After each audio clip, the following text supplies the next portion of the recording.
Sugeng enjing para pamirsa, sugeng pepanggihanipun kalih kula Anggun Khairotunisa saking SMA Negeri Setunggal Gubuk kelas 9. Apresensi sekawan.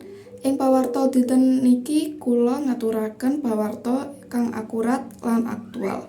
Pawarta ingkang badhe kula aturaken inggih punika banjir teng Kabupaten Pati. Sumangga dipun pirsani lan simak pawarta punika. Matur suwun. Kondisi banjir ning Kabupaten Pati kawit wingi terus meluas. Akibate atusan omah warga kerendhem lan ngakibatke aktivitas warga melu keganggu. Kayane ning Kecamatan Kayen, kedalaman banyu nganti 1 meter ning dalan gedhe lan 50 cm ning jero omah. Gawe warga kudu ngevakuasi barang-barang sing ana ning jero omah. Menurut Badan Penanggulangan Bencana Daerah Kabupaten Pati, penyebab banjir amarga curah udan sing dhuwur. Udan sing midun awit dina Minggu wingi gawe banyu sing midun saka pegunungan geneng nggenangi omah warga.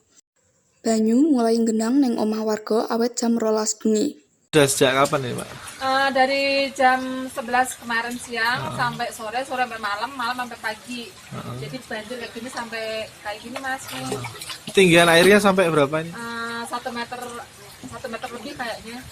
Banjirnya dari kapan ini? Dari semalam jam 12 malam. Ketinggian airnya seberapa nih? 1 meter lebih. Paha orang dewasa. Masuk rumah nggak, Pak? Masuk rumah semua Mas, nggak ada yang nggak masuk semua. Berapa puluh desa nih semua kena banjir semua, nggak ada yang nggak. Berdasarke data saka BPBD, Pati wilayah terparah yaiku ning Desa Alasdawa, Dukuh Seti, Banyutawa. Lan khususe ning Kecamatan Kayen ana 8 desa sing kena banjir. Anggun Khairotunisa nglaporkake. Matur suwun. Makaten pawarta dinten menika kula Anggun Khairotunisa ngaturaken menawi wonten kelepatan nyuwun pangapunten arum kuncara ning bangsa dumuning ana ing leluhung budaya.